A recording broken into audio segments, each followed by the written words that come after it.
सितंबर 2024 में आप अपनी रिस्पॉन्सिबिलिटीज को पूरा कर रहे होंगे। कहीं ना कहीं लोगों की ज़िंदगी आसान बना रहे होंगे। You people will be the assistant commissioner इंशाल्लाह। हम अपने आज के लेक्चर का बाकायदा आगाज करते हैं। अना बखैर। तो माशाल्लाह, ज़बरदस्त आंसर। आज हमने जो है, जो डिस्कशन करनी है in today session, we are going to talk about the movements, the waves of feminism. जैसे दरिया के किनारे कभी खड़े हो जाए ना, तो एक के बाद एक, एक के बाद एक वेव आती है, पाँव से टकराती है, बाकी सारे के सारे मामला जो हैं वो तय होते हैं। जी वालेकुम सलाम। उसी तरह से हमारे पास ये वेव्स हैं। फेमिनिज्म, फेमिनिज्म की वेव का मतलब ये है कि एक ऐसी हमारे पास जो वेव्स होंगी जिन्होंने फेमिनिज्म को सपोर्ट करना। देखिए हजूर वाला, ख़वातीन को ना तो हकूक जो है वो मगरिब ने सबसे पहले दिए थे, और ये जो आज हकूक उनके पास हैं, ये उन्होंने मगरिब से, अपनी कंट्री से ठीक ठाक लड़ के झगड़ के हासिल किया था। फेमिनिज्म जो है वो एक बड़ी पावरफुल फोर्स रही थी। एक सेंचुरी तकरीबन इसको लग गई अपने आप को मनवाने में कि ख़वातीन भी दुनिया में एग्जिस्ट करती हैं, कोई हमारा भी रोल है, हमारा भी काम है। सो हमें इसकी वेव्स को समझने के लिए ये समझना पड़ेगा कि तकरीबन 3 वेव्स ऐसी हैं जो हमारे सिलेबस के अंदर शामिल हैं, और अभी जो है वो तकरीबन बात 5th वेव तक पहुंच चुकी है। हम उनको भी डिस्कस करेंगे। पहली वेव जो है वो फेमिनिज्म। सबसे पहले तो खवातीन के लिए जो पहली वेव थी वो था कि वोट जो है वोट का हक जो है वो खवातीन मांगती थी, और उन्हें ये था कि मुझे, हमें वोट का हक जो है वो दिया जाए। फर्स्ट वेव तो वो इसी चीज का नाम था कि खवातीन जो है वो ये चाहती थी वो वोट छोड़ देने का हक जो है वो रखो। ये बातें हैं 19th सेंचुरी की। था तो इसका मतलब मेरे पास जो है वो कब से कब तक है, बताइए जरा। 19th सेंचुरी में कब से शुरू होगी और कब तक खत्म होगी? 19th सेंचुरी जो है वो कब से लेके कब तक होगी?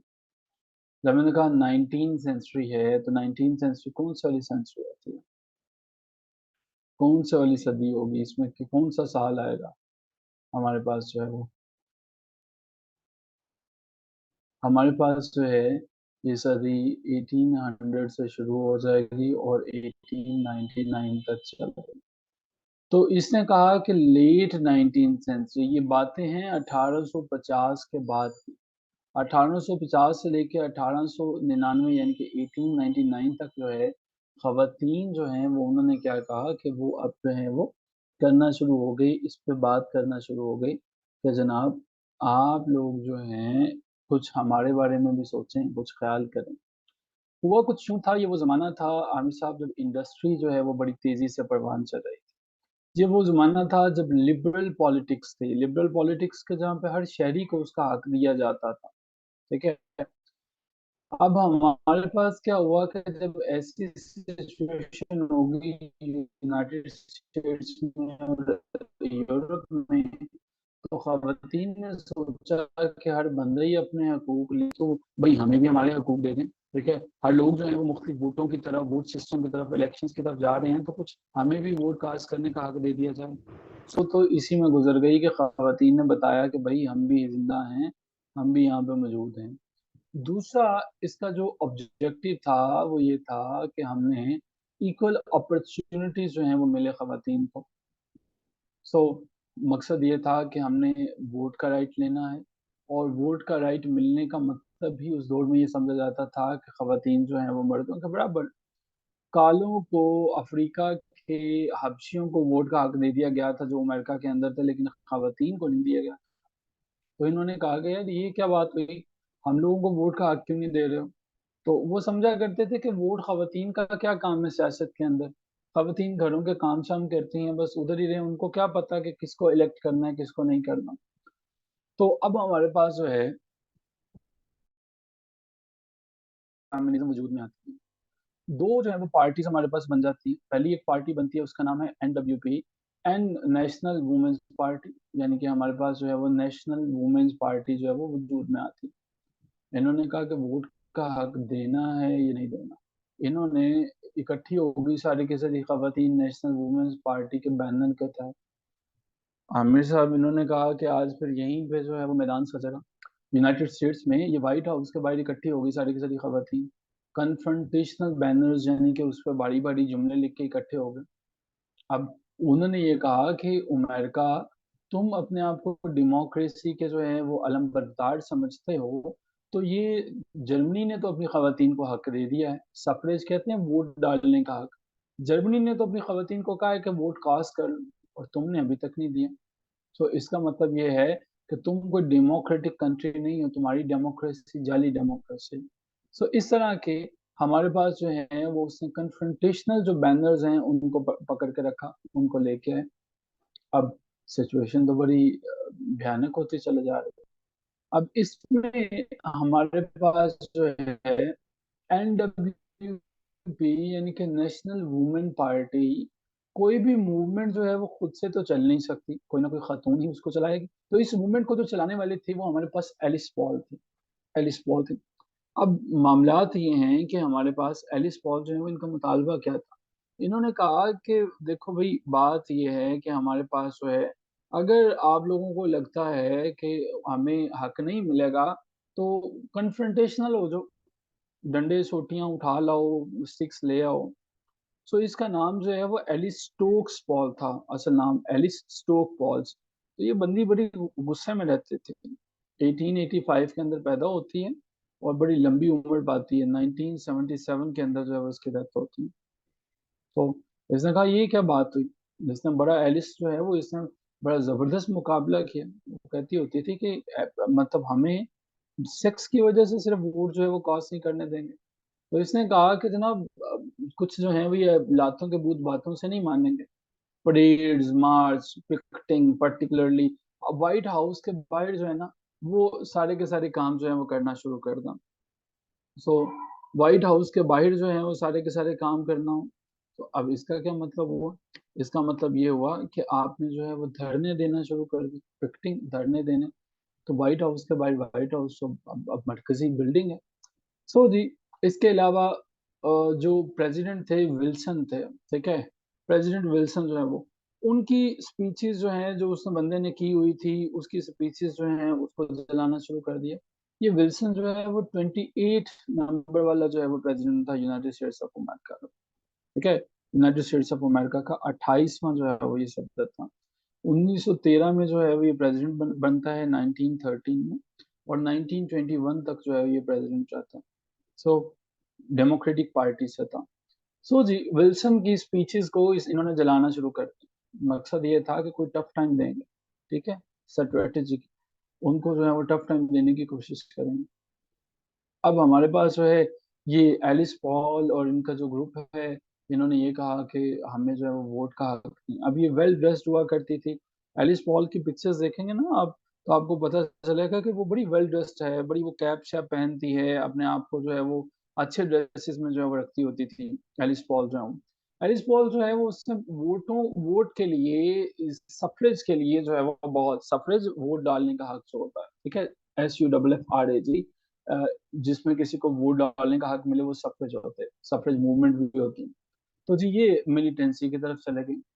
अब इसका इम्पैक्ट क्या हुआ मिलिटेंसी की तरफ जाने का। अब इम्पैक्ट ये हुआ कि लोगों ने पूछना शुरू कर दिया, यार ये मसला क्या हुआ है, ये खवातीन क्यों व्हाइट हाउस के बाहर इकट्ठी हो रही हैं, क्यों ये धरना हो रहा है, क्या मामला हुआ। सो पॉलिटिकली एक डिस्कोर्स बनना शुरू हो गया, लोगों को पता चलना शुरू हो गया। अब पहले तो लोग ये समझा करते थे, सियासतदान समझा करते थे, अच्छा इन्हें वोट डालने का हक चाहिए, कोई बात नहीं, दे देंगे दे देंगे। लेकिन अब उन्होंने सीरियसली इसको देखना शुरू कर दिया कि यार ये तो बड़ी भयानक सूरत हाल है। खवातीन तो जो है वो अब मसाइल पैदा कर रहे हैं, डिमॉन्स्ट्रेशन जो है वो आना शुरू हो गए हैं। तो अब उन्होंने इसके ऊपर जो है वो सीरियसली सोचना शुरू कर दिया। ये हमारे पास ये रिजल्ट होता है फर्स्ट वेव का।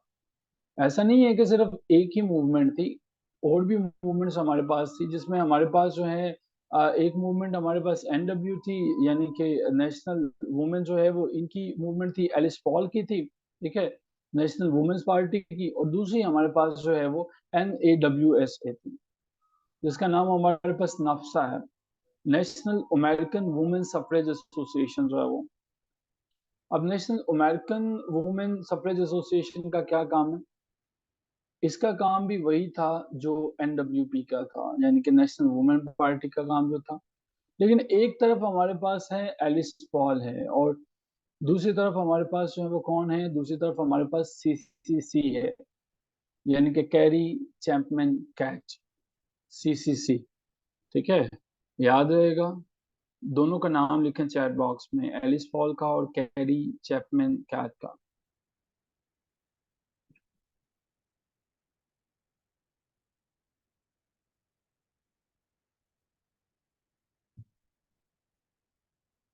NWP थी हमारे पास एलिस पॉल की, और कैरी चैपमैन कैट जो है वो इनकी थी NAWS, यानी कि national American women suffrage association, national American women suffrage association, NAWSA। Nawaz से नाम से मिलती जुलती है, NAWSA। ठीक है, नस्वा। आप इसको जो है वो नासा से भी देख सकते हैं कि NASA नासा है, तो नासा के अंदर जो है वो W है। ठीक है, नासा के अंदर जो है वो W आ गया, ये है। तो जी, ये कैरी चैपमैन कैट जो है, ये हमारे पास उससे भी पुरानी बंदी थी, एलिस पॉल से बड़ी थी ये ना, उम्र में ज्यादा बड़ी थी। ये 1859 में पैदा होती है, और पाकिस्तान बनते ही ये फौत हो जाती है 1947 में। पाकिस्तान बनने से पहले 9 मार्च को ये इसकी डेथ हो जाती है। इस बंदी ने भी बड़ा काम किया। अब ये वाली बंदी जो है, ये कहती थी कि ये क्या तुम लोग ना धरने और जलसे जुलूस और हार्श किस्म की लैंग्वेज यूज करते हो। एलिस पोल जो है वो कन्फ्रंटेशनल रहा करती थी, मिलिटेंट टैक्टिक्स यूज किया करते थे, जबकि ये जो नफ्सा मूवमेंट थी ये हमारे पास मॉडरेट थी, डिप्लोमेटिक पाथ को यूज करते थे। क्लियर, यहाँ तक समझ आ गई है? क्लियर लिखेंगे।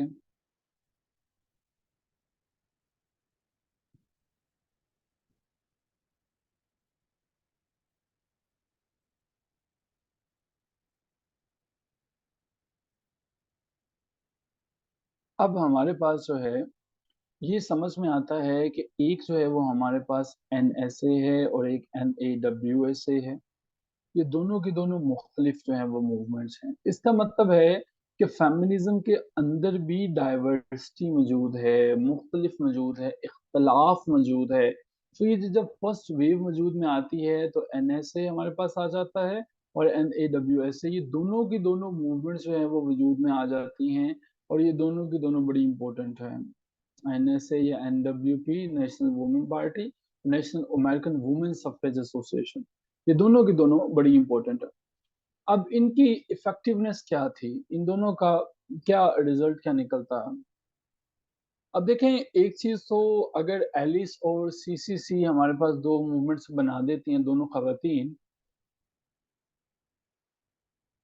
इसका मतलब ये है कि खवातीन के मसाइल मुख्तलिफ हैं, और ऐसा नहीं है कि एक ही जमात थी, one size fits all solution जो है वो होता। NWP जो है वो उनके अपने मुतालबात थे, वो मिलिटेंट टेक्टिक्स से मनवाना चाहते थे, और NAWSA वाले अपने मनवाना चाहते थे। सो इसका मतलब ये है कि दोनों की दोनों जो हमारे पास मूवमेंट थी, इफेक्टिवनेस तो इनकी बहरे कैफ थी, इफेक्टिव तो हुई, लेकिन दोनों के दोनों मूवमेंट्स जो है वो मुख्तलिफ मूवमेंट्स थी, यानी कि एक दूसरे से डिफरेंट थे। और फर्स्ट वेव को के अंदर इन दोनों मूवमेंट्स ने जो अपना रोल अदा किया वो बड़ा इंपॉर्टेंट था। इन्होंने पाइवटल जो है वो रोल अदा किया, पाइवटल मूवमेंट जो है वो प्ले किया, इन्होंने फर्स्ट वेव ऑफ सिग्निफिकेंस करना। अब हुआ क्या था कि खवातीन जो है उनको पता चलना शुरू हुआ कि हमारे हकूक क्या हैं। देहातों में रहने वाली खवातीन उस जमाने में उन्हें क्या पता था कि हमारे हकूक भी हैं, कुछ 18 समथिंग में, 1900 में, 1900 में, उनको क्या पता था? उस दौर में कौन सा सोशल मीडिया था कि उन्हें पता चल जाता है ये मूवमेंट हो रही है। वोट के राइट का पता चलना शुरू हुआ, खवातीन को पता चलना शुरू हुआ कि हमारे लिए जो है वो एजर्टिव स्ट्रेटजीज, स्ट्रेटेजिक टैक्टिक्स से यूज करते हैं। सो अब उन्होंने, चाहे वो प्रोटेस्ट था, कन्फ्रंटेशनल बैनर था, हर तरह से कोशिश की कि भाई अपने राइट्स जो हैं वो लेना है। तो ये फर्स्ट वेव ही था कि जिसकी सिग्निफिकेंस की वजह से खवातीन जो हैं वो फर्स्ट वेव थोड़ी सी जो है वो फोर्स करती है, पॉलिटिशियंस को फोर्स करती है, लोगों का इम्प्रेशन डेवलप करती है, लोगों के इम्प्रेशन के डेवलप होने की वजह से लोगों का पॉइंट ऑफ व्यू चेंज होता है, और फिर पॉइंट ऑफ व्यू का चेंज होने से उनको वोट्स का जो राइट है वो मिलना शुरू हो जाता है। अब इससे आगे हमारे पास क्या है, कौन कौन से लोग हैं जो कि इसके अंदर शामिल हैं, चलिए ज़रा डिटेल से इनको पढ़ने की कोशिश करते हैं और समझने की कोशिश करते हैं। मजीद एक एक को देखते हैं, रुक रुक के एक्सप्लेन करते हैं कि कौन कौन सा करेक्टर ऐसा था जिसने अहम रोल अदा किया, कौन कौन से काम थे, और इन तमाम मूवमेंट्स को और कामों को हमने कैसे जो है वो समझना है। The character of first wave जो है वो हमारे पास कौन था और किस तरह से करते हैं। जी मैडम, जरा से पढ़िएगा। The first wave of feminism in the United States was marked by diverse forms of intervention that continued to inspire later feminist movements. Despite the contributions of prominent figures like Alice Paul, Carrie Chapman Catt, and Anna Howard Shaw, it was a lengthy struggle before women finally secured the right to vote in 1920. खवातीन को कोई आसानी से vote नहीं मिल गया था कि उन्होंने कहा हो कि ठीक है ये मूवमेंट अब करना शुरू हो गई है तो इन्हें वोट का हक दे दो। ये जो यूनाइटेड स्टेट्स में फर्स्ट वेव ऑफ फेमिनिज्म थी, इसने डिफरेंट तरीके से इंटरवीन करने की कोशिश की थी। अब हमारे पास तीन नाम आ जाते हैं, Alice Paul, Carrie Chapman Catt और एना हार्वर्ड शाह। इन तीनों का नाम हम याद रखेंगे कि ये वो लोग थे जिन्होंने बुनियाद डाली थी, जिन्होंने बुनियाद रखी थी हमारे पास कि खवातीन को उनके राइट्स जो हैं वो मिलने चाहिए। अब इसमें सबसे इम्पोर्टेंट आ जाता है हमारे पास जो है वो आ जाता है कि सेनिका फॉल्स कन्वेंशन आ जाता है। ये कन्वेंशन क्या था? दुनिया में अगर कहीं वो सबसे पहली दफा खवातीन का एक कन्वेंशन हुआ था, इकट्ठ हुआ था, वो सेनिका फॉल्स कन्वेंशन था। जी प्लीज इससे पढ़िएगा। The Seneca Falls Convention, 1848, the roots of the first wave of feminism can be traced back to the historic Seneca Falls Convention held in New York in 1848. Over 300 men and women gathered for this convention, making it the nation's first women rights gathering. Elizabeth Cady Stanton played a pivotal role in outlining the Seneca Falls Declaration, asserting the natural equality of women and the political strategy for equal access and opportunities. This declaration laid the foundation for the suffrage movement.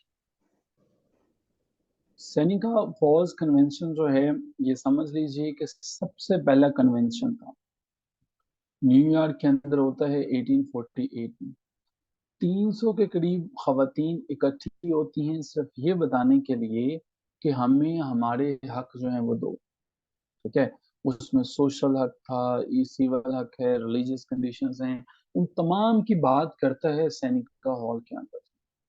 इसमें हमारे पास Elizabeth Cady Stanton का नाम जो है वो आ जाता है। ये वो खातून थी हमारे पास जो है वो, जैसे आप लोगों को नाम याद रखना बड़ा आसान है, आप लोगों को टीसीएस तो याद रह ही जाता है ना, टीसीएस, तो इनका नाम ईसीएस है। ठीक है, एलिजाबेथ कैडी स्टैंटन जो है वो ईसीएस जो है वो, सो ईसीएस ने एसएफसी यानी कि सैनिका फॉल्स कन्वेंशन में अहम किरदार अदा किया। मकसद क्या था? ये टाउन था बेसिकली, जो सैनिका फॉल्स है ना, ये एक टाउन है, और ये टाउन जो है वो सैनिका कंट्री के अंदर है, न्यूयॉर्क के अंदर है। ठीक है, अब यहाँ पे और इसके अंदर जो है वो जनाब ये कन्वेंशन होता है। मकसद, हमें अपनी इक्वालिटी के लिए जो है वो वोट चाहिए, हमने खवातीन से वोट लिए कि हम जो है वो प्रोसीड फर्दर करते हैं। और सबसे बढ़ के मकसद था कि आपस में खवातीन को इकट्ठा किया जाए और उन्हें बताया जाए कि आपको मौके इक्वल नहीं मिलते, उसके जो है वो इक्वलिटी के ऊपर बात की जाए। और सफरेज मूवमेंट यानी कि वोट डालने की जो मूवमेंट है उसकी बुनियाद रखी जाए। जी प्लीज आगे बढ़िएगा। Feminism as a mosaic, contributions of Alice Paul. Alice Paul, a key figure in this movement, aptly described feminism as a mosaic She emphasized that each person's contribution, no matter how small, contributes to the larger picture of progress. Her quote reflects the collaborative and collective nature of the feminist struggle during the first wave. I always feel that the movement is a sort of mosaic. Each one of us puts in one little stone, and then you get a great mosaic at the end. हमारे पास ये खातून जो थी, जिसका नाम हमने देखा Alice Paul है, ये सिर्फ एक खातून ही नहीं थी, एक लीडर थी। एक ऐसी लीडर थी जिसने लोगों को इकट्ठा किया और उन्होंने बताया कि हमारे पास जो है ये फेमिनिस्ट मूवमेंट एक मोज़ाइक की तरह है। मोज़ाइक का मतलब मुख्तलिफ फूलों के गुलदस्ते को कहा जाता है। तो हमारे पास जो है ये एक मोज़ाइक है। मोज़ाइक में हमारे पास क्या आ जाता है, एक ऐसी तस्वीर है जिसमें मुख्तलिफ पत्थरों को जोड़ा गया है, टाइलों को, ग्लासों को इकट्ठा करके बनाई गई है। हमारे पास ऐसी मोज़ाइक है। अब इसने बताया कि तुम में से हर शख्स इम्पोर्टेंट है। एलिस पॉल ने कहा, वो कहती है कि मुझे ऐसे लगता है कि हमारी movement is a sort of mosaic. Mosaic पत्थरों को जोड़ के कोई तस्वीर बनाई जाती है, वो मोज़ेक होती है। Each one of us put in the little get a great mosaic at the end. आप सब अपना ताउन करते हो और एक बड़ी अच्छी तस्वीर बन जाती है। सो जी, ये हमारे पास एलिस के अल्फाज हैं। तो देखें, फर्स्ट वेव के अंदर जो है वो एलिस किस तरह से कोशिश कर रही है कि सबको मोटिवेट करे और सबको जो है वो साथ लेके चले। आप चलें आगे बढ़ते हैं। जी, पढ़िएगा इसे, intersectionality and early activism. During its early stages, the first wave of feminism in the States intersected with other reform movements, including abolition and temperance. Importantly, it engaged women from various social backgrounds, including working class women, black women, black women abolitionists like Maria Stewart, Sojourner Truth, and Frances E.W. Harper were instrumental in advocating for the rights for women of color. हम्म। अच्छा जी, अब हमारे पास कहानी बड़ी interesting हो गई। जब हमारे पास ये फर्स्ट वेव ऑफ फेमिनिज्म वजूद में आई थी, कोई 19th सेंचुरी के, लेटर 19th सेंचुरी में 1850 से लेके 1900 के दरमियान में ये हमारे पास वजूद में आती थी। तब हमारे पास जो है वो कुछ और मूवमेंट्स भी चल रही होती थी, जिसमें हमारे पास एबॉलिशन मूवमेंट है। ये पहले वाली मूवमेंट चल रही है। एबॉलिशन मूवमेंट हमारे पास क्या मूवमेंट है, और इसके साथ साथ हमारे पास जो है वो टेम्परेंस मूवमेंट भी चल रही होती है। अब हमारे पास ये वो मूवमेंट थी जो ये कहा करती थी, एबॉलिशन, स्लेवरी को छोड़ दो, स्लेवरी को मात दे दो, स्लेवरी को खत्म कर दो, एबॉलिश कर दो।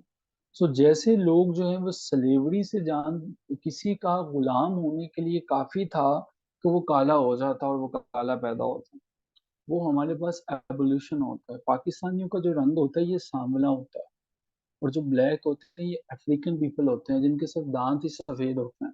जब वो मुस्कुराते हैं तो आपको रोशनी नजर आती है। एबोलिशन की ये खत्म कर दें, ठीक है। सो हमारे पास जो है वो एबोलिशन मूवमेंट चला करती थी। दूसरी मूवमेंट थी टेम्परेंस मूवमेंट। टेम्परेंस मूवमेंट का मतलब ये था कि यार ये जो अल्कोहल है, अल्कोहल लोग बहुत ज्यादा पिया करते हैं और पी के आपे से बाहर हो जाते हैं, ठीक है। तो इसको भी जो है वो खत्म किया जाए। सो दो तरह की मूवमेंट जो है वो, हाँ जी, दो तरह की मूवमेंट जो है वो चला करती थी। खवातीन ने देखा कि एबोलिशन और टेम्परेंस मूवमेंट चलती है, तो हमारे पास जो है वो इन्होंने भी उससे चलाने की कोशिश की। इन्होंने भी कहा कि हम लोग जो है वो भी अपने हकूक की बात करते हैं। देखो, जब एक मुल्क में तहरीक चल रही होती है तो दूसरी चीजों पे भी तहरीक जो है वो लागू होती है। जैसे हमारे पास जो है, फॉर एग्जांपल, अगर कहीं पे कोई गवर्नमेंट के खिलाफ कोई एक तंजीम निकलती है तो दूसरी भी उनको सपोर्ट करती है। अभी जो है वो बिलों के लिए जो है वो लोग बाहर निकले, तो जमात इस्लामी भी आ गई, पीडीएम ने कहा हम भी सपोर्ट करेंगे, दूसरे तीसरे भी करेंगे। तो एक मूवमेंट जब होती है तो उसको दूसरे लोग भी सपोर्ट करते हैं। अब ब्लैक वुमेन के जो एबॉलिनिस्ट थे, जो चाहते थे ये खत्म हो जाए, उनमें मैरियस स्टीवर्ट थे। उनमें सोजर्न ट्रुथ थे, उनमें फ्रांसिस E.W. हार्ट थे। ठीक है, ये वो लोग थे जिन्होंने खवातीन की बात की और उन्होंने बताया कि जनाब हमारे पास जो है सारे के सारे काम जो है वो, अगर खवातीन के ऊपर जुल्म सितम किए जा रहे हो तो एबॉलिनिस्ट जो है वो अगर ये खत्म हो रही हैं तो लगे हाथों खवातीन को वोट का हक भी दे।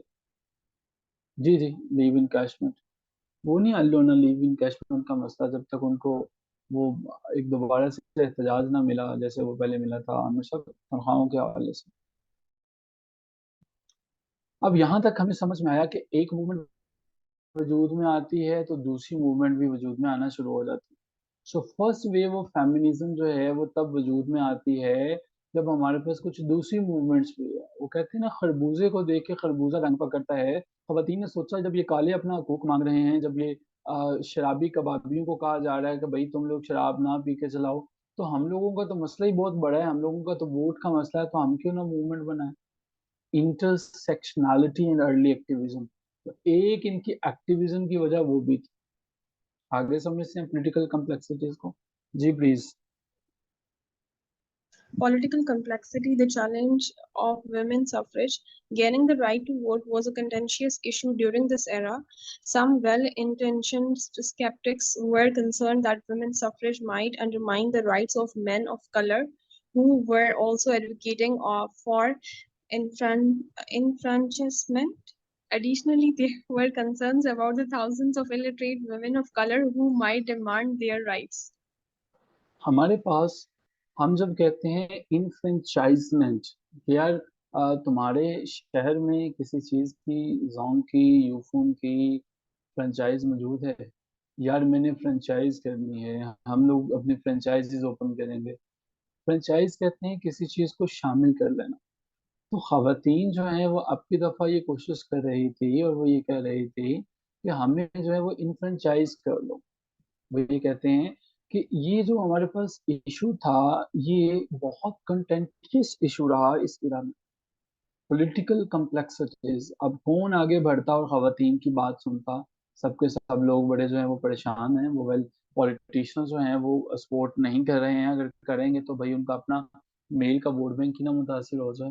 ठीक है, क्या हो सकता है कि उसे उन्हें सोसाइटी में कुछ अच्छा ना समझा जाए। अमेरिका के अंदर जमहूरियत तो 1776 के अंदर आ गई थी। 4 जुलाई 1777 को ये मुल्क जब कायम किया जाता है तो ये तो एक डेमोक्रेटिक स्टेट थी। उनकी डेमोक्रेसी तो सदियों पुरानी है और हमारी तो डेमोक्रेसी है ही नहीं। हम लोगों ने हम लोगों के पास सिर्फ 76 है और उनके पास 1776 से वो चल रहे हैं डेमोक्रेटिक स्टेट।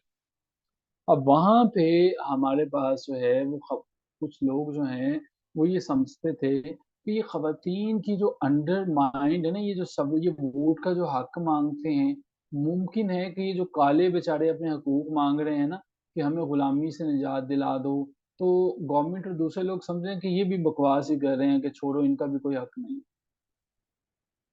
तो काले लोग जो हैं वो उन दिनों वो भी सड़कों पे निकले हुए थे कि हम लोगों ने तुम लोगों की खिदमत की है, हम लोगों को भी शामिल करो। अब मैं तुम्हें ये समझाता हूँ कि ये काले आते कहाँ से, ये कहाँ से ब्लैक पीपल आए थे हमारे पास ना। ये कभी नहीं भूलोगे, ठीक है। बाय द वे, मेरा सबसे फेवरेट सब्जेक्ट जो है वो अमेरिकन हिस्ट्री है, history of United states of America है। लेकिन मैं उसे कभी जो है वो CSS के लिए रिकमेंड नहीं करता। उसकी वजह यह है कि वो आपको लोग उसको रखते हैं और रखते इसलिए हैं कि यार बड़ा थोड़ा सा सिलेबस है और वो थोड़े से सिलेबस में मारे जाते हैं, क्योंकि वो नहीं देखते कि इंडो पाक उन्हें पाकिस्तान अफेयर्स में काम देगा, वो नहीं देखते पॉलिटिकल साइंस में काम देगा, वो नहीं देखते हैं।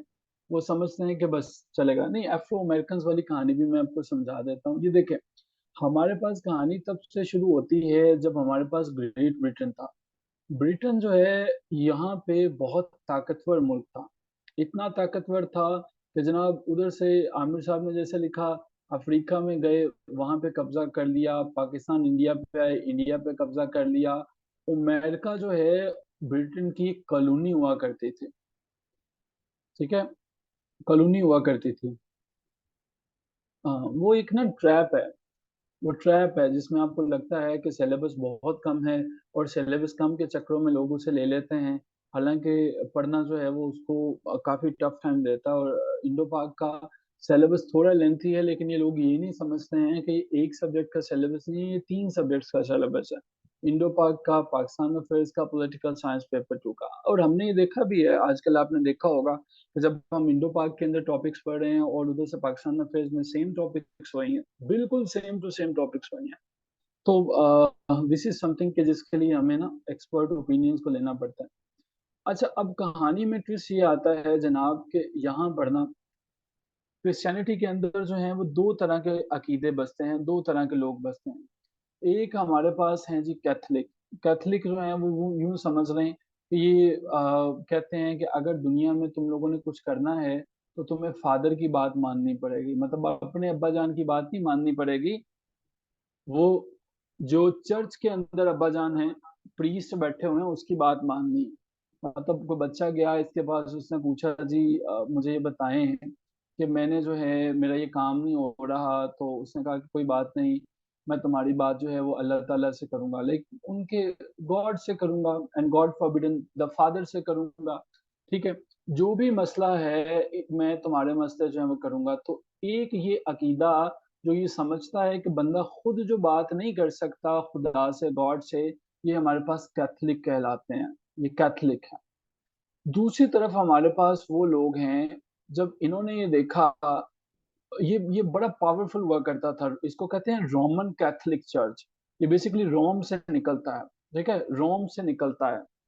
अब ये रोमन कैथलिक से जो है वहां से ये निकलता है, तो इतना पावरफुल था कि बादशाह सलामत जो है, जितना पाकिस्तान में मजहब आज इन है ना, जितना आज मजहब का रोल है, इतना वहां पे 1342 से लेके तो तकरीबन 1700 तक रिलीजन का, बल्कि to be very specific I think 1600 तक जो है वो रहा था। ठीक है, अब होता कुछ यूं था कि बरतानिया में तो मजहब इतना ज्यादा रोल अदा किया करता था कि बादशाह सलामत को शादी करनी होती थी, तो वो भी जो है वो चर्च को खत लिखते थे कि मुझे जो है वो शादी करनी है। तो चर्च जो है वो कहता था अच्छा चलें सोचेंगे इस पर फिर बताएंगे।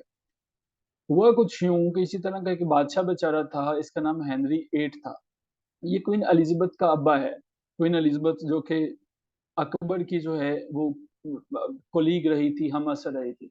हेनरी 8 इसका नाम है। ठीक है, हेनरी 8 जो है वो ये कहता है कि मुझे छठी शादी करनी है, तो इजाजत दे दे मुझे। उसने कहा चलो भाग जाओ, एक आदि बहुत होती है, तुमने 5 कर दिए तो अब तुमने छठी शादी करनी है, वो चर्च तुम्हें इजाजत नहीं देगा। चर्च ने इसकी दरख्वास्त जो है वो रद्द कर दी। चर्च ने कहा नहीं, हम तुम्हें इजाजत नहीं देंगे छठी शादी के लिए। हेनरी साहब गुस्से में आ गए, उन्होंने कहा चलो ठीक है, फिर अपना अलहदा से चर्च बनाया, और उस चर्च का नाम था, चूंकि ये एक प्रोटेस्ट के नतीजे में वजूद में आया था, तो इसलिए इनका नाम प्रोटेस्टेंट था। एक अलहदा से जो है वो एक फिरका बन गया, समझ रहे हो, प्रोटेस्टेंट। क्रिश्चियनिटी अब कितने ग्रोहों में तकसीम हो चुकी है? क्रिश्चियनिटी कितने ग्रोहों में तकसीम हो चुकी है अब जो है वो, अभी तक जो है वो मैंने जो बताया, क्रिश्चियनिटी 2 ग्रोहों में तकसीम हो चुकी है। अब हेनरी 8 जो है, अब हमारे पास हेनरी 8 साहब आ गए हैं। हेनरी 8 जो है वो ये है हमारे पास जनाब, ये है जनाब प्रोटेस्टेंट, प्रोटेस्टेंट की बुनियाद रखता है। अब बाकी जो है वो सब के सब हैं कैथलिक हैं। तो हेनरी 8 की आगे से बेटी आती है, और बेटी भी जो है वो प्रोटेस्टेंट है, बाप के नक्शे कदम पे चलती है। अब प्रोटेस्टेंट जो है वो ठीक ठाक पटाई करते हैं, प्रोटेस्टेंट फिरके के लोग, शिया सुन्नी वाला हिसाब हो जाता है। ठीक है, शिया सुन्नी वाला हिसाब हो जाता है। और अब ये लोग यहाँ से भागते हैं कि चलो यार हम लोग यहाँ से निकलें, और फिर जाके बसते हैं उस दौड़ का, जो हमारे पास एक नई कॉलोनी दरियाफ्त होती है, और वो अमेरिका के अंदर चले जाते हैं। अमेरिका के अंदर चले जाते हैं। समझ में आया? यहाँ तक कि ये लोग अमेरिका तक जाते कैसे हैं। ठीक है, हाँ हाँ यार, उसने कर ली थी, चर्च अलहदा करके की थी उसने। ठीक है, उसने कहा कि ये बात नहीं चलेगी, शादी में उसे कम्प्रोमाइज नहीं किया था। अच्छा, तो अमेरिका के अंदर ये लोग जो है वो जाना शुरू हो जाते हैं। अमेरिका में जब ये जाते हैं, तो वहां पे जाके ये देखते हैं कि यार यहाँ पे तो जमीनें बड़ी बड़ी हैं, अमेरिका बड़ा वेस्ट है। अब कुछ इलाके जो हैं वो अमेरिका के अंदर, 2 इलाके ऐसे हैं जो कि बड़े जरखेज हैं। जो हमारे पास साउथ का इलाका था वो बड़ा जरखेज था। अब इन्होंने सोचा कि साउथ के इलाके में कुछ काम भी करना है। अफ्रीका भी उन दिनों ब्रिटेन की जो है वो कॉलोनी हुआ करता था। अब यहाँ से कालों को लेके आना शुरू हो गए यहाँ पे, ठीक है। ब्लैक पीपल जो है वो यहाँ पे आना शुरू हो गए। क्यों? ये गुलाम बना के लाया करते थे, यहाँ पे काम करना होता था। सो साउथ में जितना था, साउथ अमेरिका के अंदर जो कि एग्रीगेरियन स्टेट है, वहां पे जो है वो जनाब ये काम किया करते थे। हमारे पास जो है, अब अमेरिका जो है वो तरक्की करना शुरू कर देता है, लेकिन काले जो है वो वहां पे मौजूद हैं और ये अफ्रीका से आते हैं। अच्छा जी, आमिर साहब का एक क्वेश्चन था कि बैप्टिज्म को भी जो है वो एक्सप्लेन कर दें। आमिर यार, ये एक ना रिलीजियस रिचुअल होता है, ठीक है। एक ऐसा मुकद्दस जो है वो फरीजा समझा जाता है, जिसमें मतलब ये होता है कि पानी को ना इस्तेमाल किया जाता है कि किसी शख्स को जो है वो क्लीन करने के लिए, पाक करने के लिए। ईसाई मजहब के अंदर पानी समझा जाता है कि एक इलामत है बैप्टिज्म की, प्यूरिफिकेशन की। कहते हैं कि पानी हर चीज को साफ कर देता है। तो कुछ ऐसे ही जो है वो हमारे पास बैप्टिज्म जो है वो सफाई कर देती है इंसान, ठीक है। सारी की सारी फेथ डिक्लेयर हो जाता है उसका, ठीक है। उससे पता चलता है कि ये हमारे पास जो है वो बिल्कुल साफ है। जी जी, ये चर्च से भी पानी हो सकता है, और ये कभी कभी पादरी जो है वो जब फील करें कि उन्हें ठीक ठाक जो है वो चूना लगाना है, तो वो पानी खुद भी ले आते हैं कि ये मैंने मुकद्दस पानी है, बाइबल पर बात करें तो वो ब्लैक पीपल जो है वो बेचारे सोच रहे हैं कि खवातीन इन लोगों का कख ना रहे, इन्होंने हमारी मूवमेंट का भी बेड़ा गर्क कर देना। ये ब्लैक पीपल जो है वो ये कहते थे कि हमें इंसानों के बराबर हकूक दो। ब्लैक पीपल के पास कोई इख्तियार नहीं होते थे। इवन ब्लैक पीपल को अगर कोई कत्ल भी कर देता था तो मामला कोई बात नहीं है, उसका गुलाम था, खैर है। ये तो इब्राहिम लिंकन जो है, जो अमेरिका का प्रेसिडेंट था, उसने इनके लिए मूवमेंट की, उनके लिए फाइट किया, और बदले में मारा भी गया था, उसको मार दिया गया था। ये जो रियासत के अंदर एग्रीकल्चर है ना, ये इतने पावरफुल लोगों के पास होता है कि पाकिस्तान मरता मर जाएगा, कभी भी एग्रीकल्चर के ऊपर कोई टैक्स नहीं लगाएगा। एग्रीकल्चर जो सबसे बड़ा सेक्टर है, उसके ऊपर कोई टैक्स नहीं लगता। डरते हैं, रियासत डरती है। जरदारी की कोई 5,000 6,000 एकड़ के करीब जमीन होगी, शायद इससे भी ज्यादा हो, ठीक है। खुद जो है वो बूटों वालों के पास बड़ी बड़ी जमीनें हैं, तो उसके ऊपर टैक्स नहीं लगाएंगे। सो काले बेचारे जो हैं, ये मूवमेंट जो है वो कहते थे कि ये खवातीन हमारा भी काम ना खराब कर। तो आगे बढ़ते हैं और देखते हैं कि क्या बना जी। Demographics for the first wave, predominantly white middle class women. The मेरा ख्याल है composition of माइक। the first wave of feminism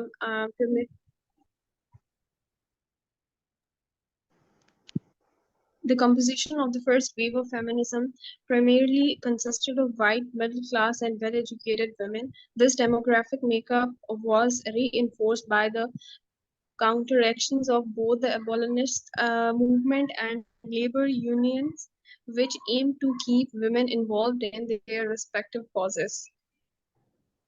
अब इन्होंने इन्होंने सब खवातीन को वेलकम किया। उन्होंने कहा कि कोई ब्लैक है वो भी आ जाए, मजदूर है वो भी आ जाए, जिस भी घराने से है वो आ जाए, कोई मामला नहीं है, कोई मसला नहीं है। हम लोग जो हैं वो इकट्ठे एक मूवमेंट करते हैं। Demographics of the first women, demographics कहते हैं कि उसके कौन कौन से लोग शामिल थे। जब आप कोई ना परफॉर्मर कोई आपको आके देता है ना कि जी इसके फिल कर दें, मैं कोई रिसर्च पेपर पे काम कर रहा हूँ, ठीक है, मैं इसके ऊपर काम कर रहा हूँ, तो फिर हमारे पास जो है वो कहलाता है डेमोग्राफिक। सो डेमोग्राफिक्स इसमें जो है वो सब के सब खवातीन शामिल थे। अब देखते हैं कि फिर इनको जो है वो चैलेंजेस क्या सामने आए, क्या हुआ। जी प्लीज।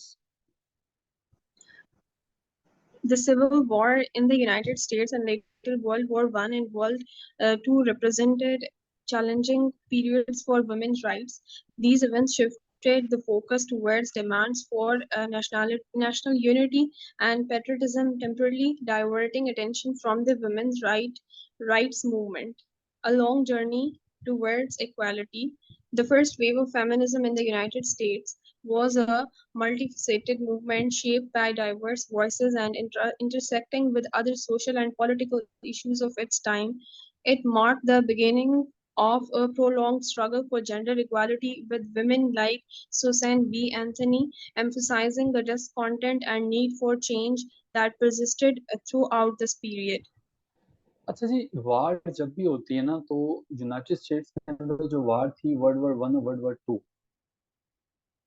इसमें खवातीन को मौका मिल गया, बताने का मौका मिल गया कि जहाँ पे इंसानों के साथ बाकी जुल्म होता है, तो ये मूवमेंट्स रुकी नहीं, झुकी नहीं, लगे रहे।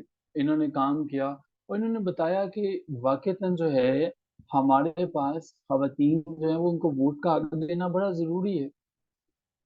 सो इन्होंने ये जो सारी की सारी मूवमेंट्स थी, टेम्परेरीली जो है, वो खवातीन के राइट्स को इन्होंने हाईलाइट करना शुरू कर दी।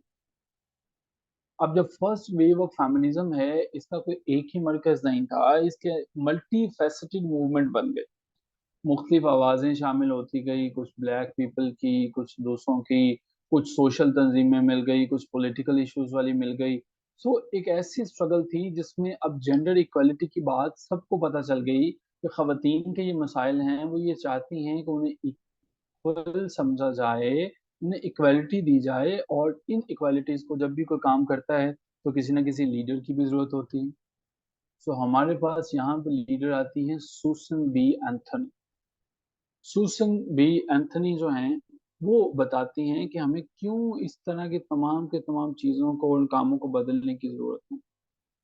सूसन बी एंथनी जो हैं, वो एक ऐसी ख़वातीन के हकूक़ में बोलने वाली ज़बरदस्त मूवमेंट्स हैं कि इन्होंने एंटी स्लेवरी पिटीशंस पे काम करना शुरू कर दिया था 17 साल की उम्र। 1806 में ये पैदा होती हैं और 1920 में इनकी डेथ होती है। सॉरी, 1906 में इनकी डेथ हो जाती है और 1820 में पैदा होती हैं। 1820 और 1906 में ये होती हैं। अब 1906 तक ये रहती हैं। इन्होंने सफ्रेज मूवमेंट में सूसन बी एंथोनी जो है, वो इनका रोल दादी अम्मा वाला है। बड़ा अहम किरदार है। आप इनकी तस्वीर देखेंगे ना, तो आपको ऐसे ही लगेगा कि दादी अम्मा बैठी किताब पढ़ रही है। इन्होंने जनाब इस पे बात की, सूसन बी एंथनी ने ठीक ठाक दिन जोड़ा, और फिर हमारे पास जो है वो कुछ चीजें तब्दील होती हैं। फिर हमारे पास जो है वो सफ्रेजिस्ट आते हैं। सफ्रेजिस्ट किसे कहते हैं? ये ऐसी खवातीन जो वोट का हक मांगती, जो वोट का हक मांगते हैं। पाकिस्तान के अंदर तो जो हमारी फेमिनिस्ट मूवमेंट है, उनका तो पता नहीं मुतालबा ही क्या है। ठीक है, उनके प्ले बोर्ड देखें तो समझ में नहीं आता, इनके तो प्ले बोर्ड देखते हैं तो समझ में आ रहा है ना कि ये क्या मांग रही हैं, ये अपने हकूक मांग रहे हैं। तो वो एक मूवमेंट, एक नई तर्ज की मूवमेंट चल पड़ी है। सफ्रेजिस्ट जो हैं, इन्होंने क्या किया था, इन्होंने फीमेल की बिहेवियर स्पीच के ऊपर बात की। सफ्रेजिस्ट वोट का हक मांगने वाली खवातीन जो है, पब्लिक को परसुएड करने की कोशिश की। इन्होंने ये बताया कि जनाब, ये इंतहाई जो है वो एक अनएथिकल बात है कि आप ये कहते हैं कि खवातीन जो हैं वो उसका काम घर के अंदर रहना है, वो पब्लिक के अंदर शामिल नहीं हो सकती, और ट्रू वुमेन जो है उसके ऊपर कोई वो घर के अलावा बाहर निकल नहीं सकती, काम नहीं कर सकती। एक स्टीरियोटाइप बना हुआ था, एक ऐसी चीज थी जो वेल इस्टेब्लिश थी। आमिर साहब बात आ जाए, जो स्टीरियोटाइप थे, लेकिन इन्होंने उसको चैलेंज किया। True women should not engage in public persuasion, क्यों नहीं होना चाहिए खवातीन को जो है। तो इसने एंथोनी वी ने उस पर बात की।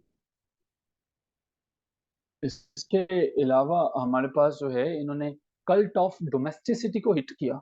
कल्ट क्या है कि घर में रहेगी, खानदान जो है उसको देखेगी, बच्चों को देखेगी, यही उसकी जिम्मेदारी है। आज भी देखें, खवातीन जो है वो ये बात करेंगी, हाय अल्लाह, मैंने भी जाके खाना भी बनाना है, शॉपिंग पे मुझे रात हो गई है, नसीमा तुमने आज मुझे देर करवा दी है, मेरे मियाँ आने वाले होंगे, तो I need to go for that. So उन्होंने ये बताया कि भाई, पब्लिक के अंदर खवातीन का भी हक है, सोसाइटी के अंदर सोशल नॉर्म्स जो है वो उन्हें पूरा करें। जी प्लीज ध्यान से पढ़िएगा, biological arguments. Biological arguments. Some opponents of women's suffrage used arguments based on biology, claiming that women's smaller brains and supposedly fragile physiques should protect their reproductive abilities. This perspective suggested that women should not engage in public activities. कुछ लोग तो इतने तनकीद में आगे बढ़ गए, उन्होंने कहा ये खवातीन के दिमाग बड़े छोटे छोटे से दिमाग हैं, इनको चाहिए कि घर के अंदर रहें और अपने छोटे छोटे दिमागों की हिफाजत करें। कहीं ऐसा ना हो कि इनकी फ्रेजिल फिजिक्स हैं टूट जाने वाली, इनकी बॉडी जो है वो बड़ी नाजुक है, टूट ना जाए। इन्हें चाहिए कि इन्होंने इंसानी नस्ल को आगे लेकर चलना होता है तो इन्हें घर पे रहना चाहिए। खवातीन का क्या काम है, वोट डालने आना और वोट में जाना। सो ये अमेरिका के अंदर हो रहे हैं और ये 1900 की बातें हैं, 1900 की बातें हैं। आपको काफी रेलिवेंट लग रही होंगी ये बातें कि इसका मतलब ये है कि हम आज के दौर में ये सोचते हैं शायद। अमेरिका में ये बातें 1900 में होते थे और अब हमारे पास 2023 चल रहा है। ठीक है, जस्ट इमेजिन करें। जी जी प्लीज, आप बताएं जरा, लिखना चाहेंगे या माइक ओपन कर दें आपका ताकि सब सुन सकें? हाँ, पंखड़ी गुलाब से ग्रेट हो गया। मीर तक की मीर का, हाँ लिखें, इसको मुकम्मल कर लें।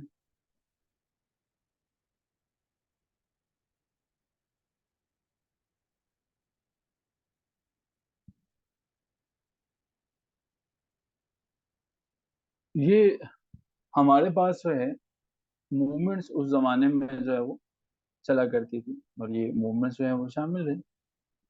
ठीक है, अब यहाँ से हमें पता चलता है कि खवातीन जो हैं वो उनके साथ जो है वो मुकम्मल तौर पर जो है वो जुल्म और सितम हो रहा है। ठीक है, आमिर साहब ये बड़ी जबरदस्त है पूरी, अगर हो सके तो कभी पढ़िएगा। हस्ती अपनी हबाब की सी है, ये नुमाइश शराब की सी है, नाज की उसके लब की क्या कही, पंखड़ी एक गुलाब की सी है, बार बार उसके दर पे जाता हूँ, हालत अब इस तराब की सी है, मैं जो बोला कहा ये आवाज उसी खाना खराब की सी है, मीर इन नीम बाज आंखों से, आंखों में सारी मस्ती शराब की सी है। मीर तक मीर ने बड़ा जबरदस्त लिखा। अच्छा जी, अब इसके ऊपर जो है हमारे पास आ जाता है जी की आर्ग्यूमेंट्स। अब खवातीन जो हैं सफ्रेज मूवमेंट उसके हक में भी कुछ लोग बोलते हैं, कुछ लोग उसके अगेंस्ट भी बोलते हैं। अब हम लोग जो है वो देखने की कोशिश करते हैं कि की आर्ग्यूमेंट्स क्या हैं। जी मैडम इंस्टा साहिबा, आर्ग्यूमेंट ऑफ एक्सपीरियंस से। Argument of expediency. Some women rights activists argued that women and men were fundamentally different, with women having a natural disposition toward motherhood and domesticity. They contended that enfranchising women would benefit society by introducing women's unique concerns into politics. Additionally, it was believed that women would excel in their roles as mothers and housewives if they had the right to vote. अच्छा जी, उन्होंने कहा कि तुम लोग क्या बेवकूफों वाली बातें कर रहे हो कि खवातीन को वोट का हक नहीं दोगे। अगर दोगे वोट का हक तो ही तो इसलिए तुम्हें वो एक अच्छा मुआशरा तश्कील करके दे सकती हैं। अगर तुम लोगों ने उसको वोट का हक नहीं देना तो how you are going to get a good society, फिर तो तुम लोगों को कुछ भी नहीं मिलेगा। सो अगर तुम लोग ये चाहते हो कि खवातीन जो हैं वो तुम्हें अच्छा सोसाइटी दे सकें तो उनको वोट का हक दो। Then the argument of justice. Argument of justice. On the other hand, the argument of justice emphasized that women and men were equal in all legal respects. Denying women the right to vote was viewed as denying them full citizenship and equality.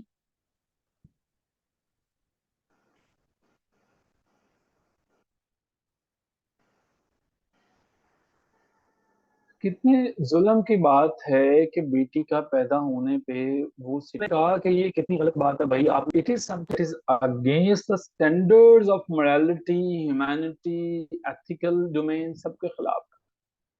अब हमारे पास जो है different strains आ जाती हैं, problem आ जाती हैं और वो देखते हैं जी प्रॉब्लम है क्या क्या, स्ट्रेन्स है क्या क्या फर्स्ट वेव फेमिनिज्म में। जी please. Different first wave feminism. Some first wave feminists embraced the idea of women's innate moral superiority, leading to what can be termed a first wave feminism. This approach was grounded in Enlightenment and liberal political frameworks, promoting universalism. It criticized patriarchy as irrational and illegitimate, viewing it as reinforcing women's subordinate societal status. अच्छा जी, strain कहते हैं relationship strain का शिकार हैं, तनाव का शिकार है। जब हम कहते हैं कि हमारे इंडिया के साथ स्ट्रेन्ड रिलेशनशिप है, इसका मतलब है तनाव का शिकार है रिलेशनशिप। ऐसे रिलेशनशिप हैं जो कि अच्छे रिलेशनशिप नहीं है। अब इसको हम लोग जो हैं वो देखते हैं कि इसमें हमारे पास फर्स्ट वेव में क्या-क्या स्ट्रेन्स थी। अब पहली स्ट्रेन उसके अंदर क्या है? सम स्ट्रेन्स हमारे पास ये हैं कि कुछ लोगों ने कहा कि ख़वातीन जो हैं उन्हें इन्नेट मॉरल्स पीरियड जो है वो समझा जाना चाहिए। कि ख़वातीन जो हैं वो तो दूसरों से मुख्तलिफ हैं। बजाय इसके कि आप उन्हें मॉरल सुपीरियर समझते खुद से, आप लोगों ने उन्हें इन्फीरियर बना दिया। आप लोग जो हैं वो यूनिवर्सलिज़्म को क्यों नहीं फ़ॉलो करते कि दुनिया में ख़वातीन जहाँ पे भी हैं, वो सब की सब इक्वालिटी रखता। हमें ये आप लोगों का पैट्रियार्कल सिस्टम समझ में नहीं आता। पैट्रियार्कल जिसमें मेल डोमिनेट होता है, मेल जो है वो उसकी डोमिनेंस होती है। ये इरेशनल है, ये इलेजिटिमेट है। इलेजिटिमेट कहते हैं जो लीगल नहीं होता है, ये इलेजिटिमेट रिलेशनशिप है। सो उन्हें ये लगता था कि अगर इस तरह के कोई काम करोगे तो ये खवातीन जो हैं वो उनके लिए अच्छा नहीं होगा। सो पहली स्ट्रेन ये थी, वो था जी डिफरेंट फर्स्ट वेव फेमिनिज्म। तो डिफरेंस जो है वो ये क्यों डिफरेंस पैदा करते हैं भई आप हमारे लिए? ये डिफरेंस था और पैट्रियार्की को फर्स्ट वेव ने ठीक-ठाक जो है वो क्रिटिसाइज़ किया। आगे देखते हैं equal opportunities feminism. Equal opportunities feminism, another strand often called equal opportunities feminism or equity feminism, rejected the distinction between sex and gender. While acknowledging biological differences, it refused to accept them as valid reasons for discrimination, emphasizing the importance of treating women and men as equals. इन्होंने कहा कि जी कोई फ़र्क नहीं होता किसी भी खातून में और किसी भी जेंडर में, ये दोनों के दोनों इक्वल हैं। अब हमारे पास जो है वो फर्स्ट वेव के अंदर कुछ किताबें भी आई, कुछ ख़वातीन थी, बड़ी टॉप की ख़वातीन थी, ऐसी ख़वातीन जिन्होंने लिखा और ठीक-ठाक लिखा। उसमें पहली बंदी है मैरी वॉllstonecraft। जिस तरह से इसके नाम के अंदर स्टोन है ना, मैरी वॉllstonecraft, क्या खूबसूरत ख़ानदान हुआ करता था मैरी वॉllstonecraft का। हस्बैंड था वो भी ऑथर था, बीवी जो है वो खुद भी मैरी वॉलस्टोन भी ऑथर थी, बेटी जो है उसका नाम भी जो है वो मैरी था लेकिन मैरी शेली थी, वो भी ऑथर थी। दामाद जो है वो पीबी शेली वो भी ऑथर था, ठीक है? हमारे पास जो है विलियम गॉडविन नाम था इसके हस्बैंड का मैरी वॉलस्टोन का। सो ये सब के सब ऑथर थे, राइटर्स थे। सो इसने ये लिखा ये फर्स्ट वेव के अंदर ये मैरी वॉलस्टोनक्राफ्ट का नाम आपने लाज़मी ऐड करना है। इसने एक किताब लिखी थी a vindication of the rights of woman, ये बाइबल का दर्जा रखती है ख़वातीन की मूवमेंट के अंदर जो है। 1792 में 1792 के अंदर इमेजिन कीजिए, उसके अंदर बताती क्या है, तमाम के तमाम एजुकेशन के राइट्स और इन तमाम चीज़ों के ऊपर बात करती है। वो बताती है कि देखो जिस तरह से फ्रेंच रेवोल्यूशन थी हमारे पास जो है वो आई। जब फ्रेंच रेवोल्यूशन ने दुनिया बदल के रख दी थी, फ्रेंच रेवोल्यूशन जो थी हमारे पास जब आती है तो पहली दफ़ा आम गरीब लोग जो हैं वो उमरा का सर फाड़ देता है। 1789 में ये मूवमेंट आती है और 1799 तक तमाम के तमाम उमरा को बराबर कर देते हैं, जो गरीब लोग जो हैं वो। इससे पहले अमीर लोग जो हैं वो गुरबा का बच्चा खेल रहा होता था, उनकी बग्गी उनके ऊपर से गुज़र जाए, बच्चा मर भी जाए, उन्हें कोई परवाह नहीं होती थी, चले जाते थे। तो मैरी वॉलस्टोनक्राफ्ट ने लिखा a vindication of the rights of the woman. हमारे पास जो है ये अल्फाज देखिए कि उसने कितने ज़बरदस्त चूज़ किए हैं। विंडिकेशन, विंडिकेशन का क्या मतलब होता है कि मैं किसी की रेपुटेशन को क्लियर करना चाहती हूँ। विंडिकेट करना, किसी के बारे में ख़वातीन के बारे में जो तुम चीज़ें सोच रहे हो मैं उसको क्लियर करना चाहती हूँ, विंडिकेट करना चाहती हूँ, बताना चाहती हूँ कि ये जो तुम इसके बारे में जो इसके ऊपर इल्ज़ाम है उसको मैं विंडिकेट करना चाहती हूँ, ख़वातीन के राइट्स के बारे में, ठीक है, मिसाल के तौर पर नईम साहब के ऊपर कोई झूठा इल्जाम लगा दिया जाए तो उसको जो वो अगर हटाया जाएगा तो वो विंडिकेट करने का प्रोसेस है। इसके बाद दूसरी खातून जो है वो आती हैं वर्जीनिया वुल्फ। ये लिखती हैं room of one's own, room कहते हैं कि उसकी सोचने समझने की जो स्पेस है। फिर हमारे पास साइमन डी बोर आ जाती हैं, इनका द सेकंड सेक्स, ये किताबें हैं बड़ी इंपॉर्टेंट, ये फर्स्ट वेव में हमें सपोर्ट करती हैं। सो जी, फर्स्ट वेव का कंक्लूजन ये था कि मैं नहीं मानता वो जो हमारे पास सारी की सारी किताब थी ना जो हबीब जालब ने लिखी हुई थी, ठीक है, वो इन्होंने अप्लाई कर दी। वो इन्होंने अप्लाई कर दी कि जनाब जो मर्जी कर लें, जुल्म को मैं नहीं मानती, हम लोग जो हैं वो खवातीन क्यों माने, मैं भी खाइफ नहीं तख्ताएदार से, मैं भी मंसूर हूँ कह दो अगयार से, क्यों डराते हो जिंदा की दीवार से, जुल्म की रात को जहल की बात को मैं नहीं मानता, मैं नहीं मानता। सो इन्होंने कहा हम नहीं मानेंगे, तुमने लूटा है सदियों हमारा सकूं, अब ना हम पर चलेगा तुम्हारा फसूं, चारा घर मैं तुम्हें किस तरह से कहूँ, मैं नहीं मानता मैं नहीं जानता। तो हमारे पास उठ खड़ी हुई और इन्होंने सबसे पहले रियलाइजेशन ही दी, इन्होंने सिर्फ यही एक इस मूवमेंट ने आके एक ही चीज को उजागर की थी, और वो ये था कि आर्ग्यूमेंट्स, आर्ग्यूमेंट्स। इन्होंने बताया मेल ही क्यों जो है वो हमेशा सारी की सारी चीजों को एंजॉय करें, दीप जिसका महलात में ही जले, चंद लोगों की खुशियों को लेकर चले, वो जो साए में हर मसलहत के पले, ऐसे दस्तूर को सुबह बेनूर को मैं नहीं मानता, मैं नहीं मानता। तो वो बड़ी फिट आती है जब भी कोई रेवोल्यूशन वाली पोएम होती है, जब भी कोई रेवोल्यूशन आती है। इन इस मूवमेंट ने एडवोकेसी की थी इक्वालिटी के लिए, इस मूवमेंट ने जस्टिस पे बात की थी, इस मूवमेंट ने लोगों को बताया था कि जेंडर इक्वालिटी भी कोई चीज है, लेकिन मिला कुछ के नहीं मिला, शाऊर जरूर मिल गया, समझ जरूर आ गई। और ये इतनी इंपॉर्टेंट है, ये मूवमेंट जितनी इंपॉर्टेंट इसको कहा जा सकता है। आई एम श्योर कि समझ में आया, पता चला कि फर्स्ट वेव क्या है। ये फर्स्ट वेव के ऊपर वो क्वेश्चन दे देता होता है, उठा के ना क्वेश्चन जो है वो देता है, और बड़ा इंपॉर्टेंट जो है वो इसको हम लोग कह सकते हैं कि यार Aamir Insha Naeem Aamir. Is it clear, पता चला आपको?